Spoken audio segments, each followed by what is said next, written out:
Hi guys, welcome back to the channel. In today's lecture, we'll discuss about the Miller's law principle and we'll see how this principle is helpful in drawing the inference line diagram. Okay, so we'll directly come to the topic over here. So this is the Miller's law principle, Miller's law, which basically uses Betty's law, which is nothing but law of virtual work. Okay, so it uses the Betty's law, which we have already studied. So it is nothing but the law of virtual work. Okay, so what what Muller states. Okay, if you want to find what Miller's law principle states that if you want to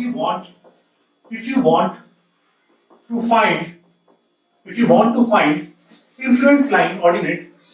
influence line ordinate, if you want to find influence line ordinate of any chosen reaction, chosen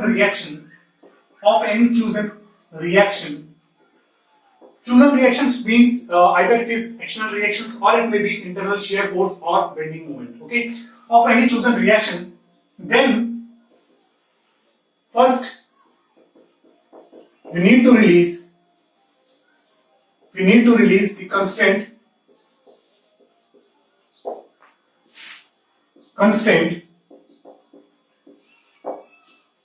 for this chosen reaction,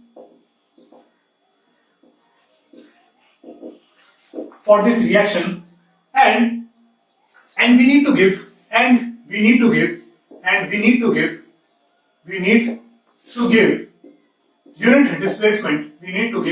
unit displacement. We need to give unit displacement in the direction of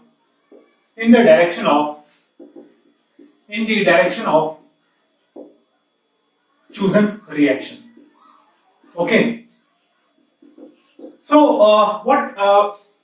what is it saying? That if you want to find an influence line ordinate of any chosen reaction, then first we need to release the constraint for this reaction, and we need to give unit displacement in the direction of the chosen reactions. Okay, what is meant by that? If you want to find the influence line diagram, let us suppose this is in simply supported beam. Okay, if you want to find the influence line diagram for the reaction RA,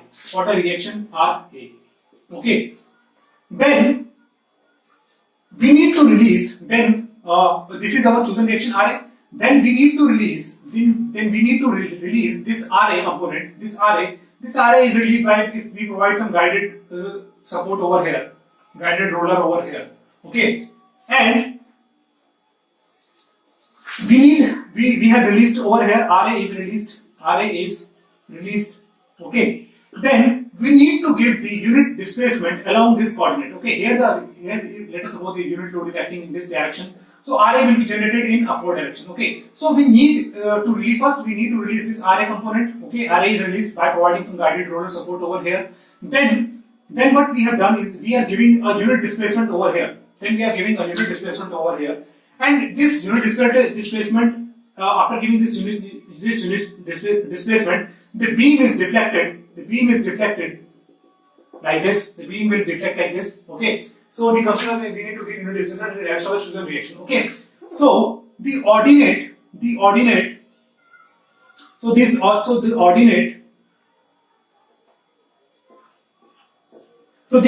of this deflection curve, the ordinate of this elastic curve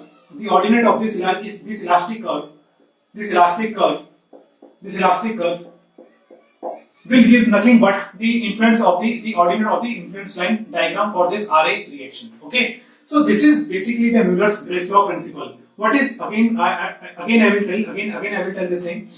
If suppose we have to find the reaction influence line for the RA reaction. Okay, the first step we need to do is we need to release the RA component from here. Okay, that we will do with the help of guided support. Okay, then roller guided support. Then after releasing that reaction, what we will do is we will provide a unit displacement along this reaction only, and that after this this is the new deflected shape of the beam. Which is nothing and the ordinate of which will give the ordinate of the influence line diagram. So this is basically what what Mueller gave in his statement. Okay, and now we'll see how this statement is valid. We'll see the proof of this statement basically. Okay, so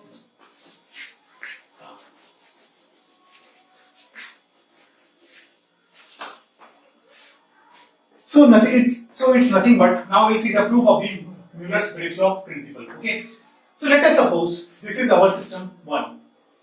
This is our system 1 in which W load is acting, 1 unit load it is acting. Okay, and the deflection correspond to this load. Deflection diagram of this load will deflection of this curve, deflection of this will be look like this. Okay, now again we'll take one other system where we have released this vertical reaction and we are giving a unit displacement over there. Okay, so this is our elastic curve. This is our elastic curve basically, and this is the unit displacement after releasing the RA, unit displacement. Okay, so as you can see that after releasing the RA, it is a rigid body. This structure becomes unstable. Okay, after releasing RA, this structure became unstable. Okay, and this is basically nothing but a rigid body motion. Okay, so because if in a determinate structures, if this is a determinate structure okay, and if you are releasing one component, then that structure will become unstable. Okay, so after removing this section, we are giving the unit displacement component over here. Okay, now this is our system 1.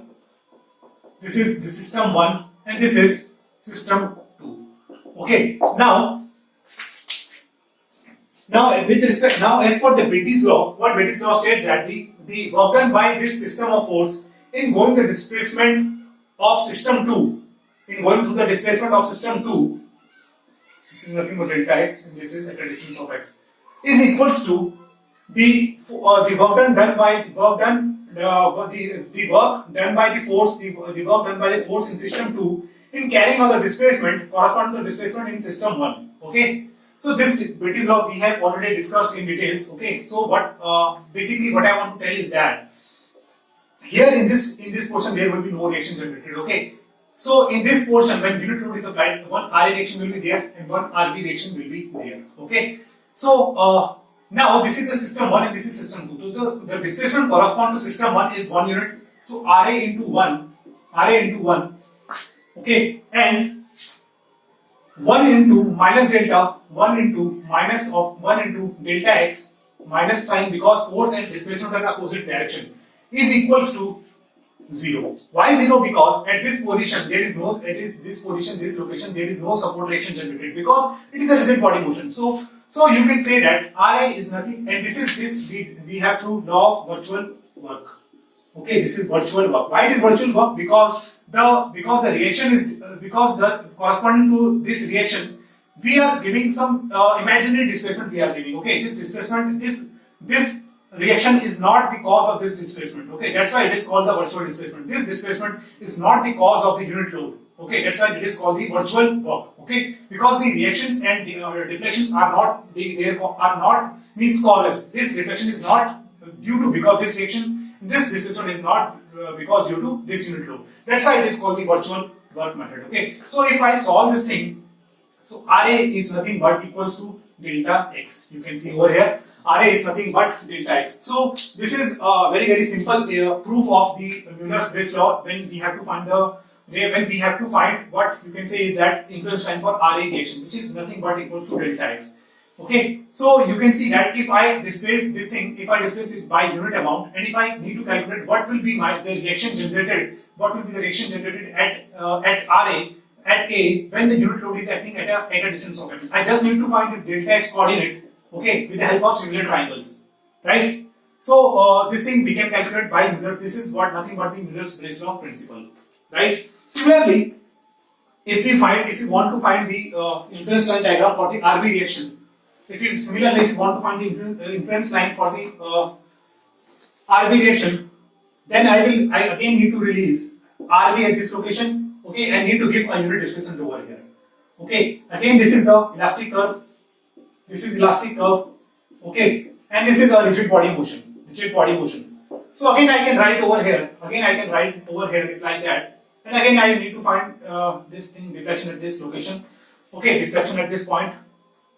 Let us suppose this is x. So again, RB into 1, because the force and displacement are along the same direction. And here minus 1 into this again delta x will be equals to 0.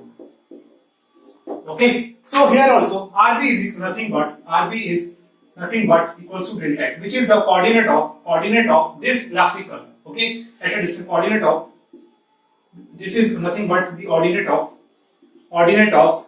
elastic curve. Okay, so this is nothing but this is the Mueller's Brace law principle. Okay, now we see how the shear force and bending moments are calculated.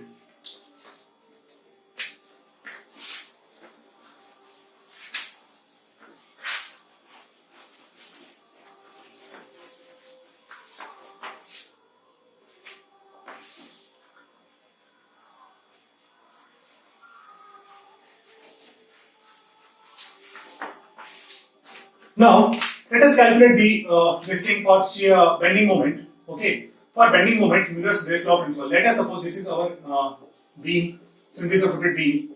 Okay, and 1 unit load is acting at a point over here.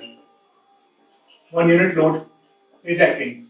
Okay, now due to this unit load, this beam will deflect like this. Okay, this is nothing but the system 1. This is nothing but the system 1. Now we need to find the inference line diagram for this cross section at C. Okay, this is A, this is B, and this is our next thing. Now we need to find the bending moment diagram. So when we need to find the bending moment diagram, what we need to do is we need to release the bending moment. Okay, we need to release that bending moment. Okay, now I will provide some internal hinge at this point, right? So when we are providing internal hinge at this point, now I need to give unit rotation at this location. Okay, and what is meant by that unit rotation? I will deflect the beam like this. Okay, this is nothing but A and this is B. So when I deflect the beam like this, when I need to give the unit rotation after removing the need to give unit rotation. Okay, so here the rotation will nothing but theta 1. Okay, theta 1 is the rotation, and you can see that and the theta 1 is the rotation, and here at this location, let us suppose this is our simply supported beam. At C point, if I break this thing at C location, the moment is MC over here, and again some moment MC over here. You can see that I have given the displacement along the direction of this movement only. Okay, here the direction of movement is nothing but anti-clockwise. So the rotation of this here, the theta 1 direction is anti-clockwise. Here also you can see that the direction of the movement is clockwise for this portion, and the direction of the rotation is anti-clockwise. Clockwise. So we need to provide displacement along the reactions only, right? So this is nothing but theta 1 to theta 2. Right? Now, our deflection will be, our net deflection, our total deflection is nothing but it is equal to theta 2 minus of theta 1, which is equal to theta 2 plus theta 1. And that we need to give a unit, that is unit rotation or unit displacement, you can say. Okay, because if we want to find a total deflection, it is this theta 2 minus of theta 1. That is basically what our total rotation at this point is theta 1 plus theta 2, which we are giving as 1 unit rotation, right? So at this location you can see that at this point you can say that theta 2 plus theta 1 is nothing but unit rotation, right? So if I apply the Mueller's Brace law principle in this thing, it's again, this is system 2, this is system 2, and this is system 1. Okay, so the displacement correspond, this is the, let us suppose this is the ordinate, it is acting at a distance x, this is delta x. Okay, so when I gave the unit displacement, unit rotation over here, it will deflect like this. This is a rigid body displacement. This is nothing but a rigid body displacement. this is nothing but the rigid body displacement. This is rigid body movement. Okay, and this is rigid body movement, and there are no reactions generated in this case. Why? Because this is already a determinate structure, and by providing the internal hinge, by releasing the moment, we are making it as an unstable structure. Okay, so that's why this is a rigid body movement. Okay, now if we apply the virtual method over here, so and here the moments are, this is nothing but here MC, and for here this is MC. Okay, so it is nothing but I can write MC into theta 1 plus again MC into theta 2, and again the displacement and the direction of this unit load and the displacement are opposite, so I can write delta x. Okay, so this is nothing but MC into theta 1 plus theta 2 is equals to delta x. Okay, so this term is unit rotation. So MC is not MC equals to delta x. This thing we can again prove over here, means that the ordinate of the influence line diagram, the value of the MC and the value of the MC moment at this cross section, when the unit load is acting at a distance x from the support B, is nothing but the ordinate of the elastic curve, ordinate of this elastic curve only, ordinate of this elastic curve which is at a distance of x from the B. Okay, so if you need to find what is the moment at x, I need to find the ordinate of this elastic curve. Okay, this elastic curve. This is the ordinate of elastic curve. Ordinate of elastic curve. So this is the simplest way in which you can prove the Miller's law principle for the moment at any particular cross section. Okay. Now we'll see for the shear force.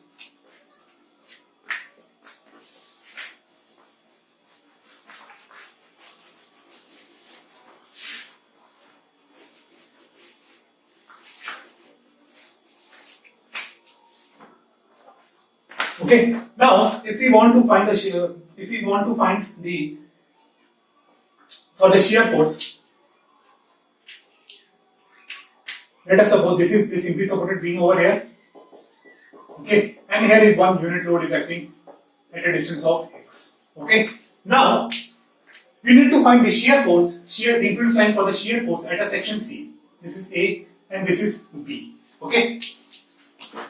So now this is our system 1. Due to this, there will be some deflection will be there, and this is our system 2. Now system 2, what we will do over here, at this location, if I see at location C, at this location C, I will have some moment over here, MC. This moment is again in this direction. One shear force in VC and one shear force in upward direction. Okay. Now we need to find the shear force for this cross section when the load will move along this beam. How the shear force is varied, that we have to find with the help of Miller's law principle. And what Miller's law principle states that we need to release. Now we need to find the shear force. We need to release that shear force. So what I will do over here, I will provide some guided roller. Okay. And I will displace this portion along this VC. So it will displace like this. Okay, and again, and this thing, let us suppose this is A and this is B, and again this portion in this direction. Okay, along this direction. So this is nothing but this is theta. This is theta. Okay, this is theta 1. This is theta 2. This is theta 2. This is theta 1. Okay, now you can see that I have only released over here what I have released over here. I have only released the shear force. I'm not releasing any axial force. I'm not releasing any moment. So this theta 1 should be equals to theta 2. This theta 1 should be equals to theta 2, because if theta 1 is not equals to theta 2, then we have some moment release, and we will have some virtual work through moment only. That we don't want. Okay, so that's why this theta 1 should be equal to theta 2, because we have only released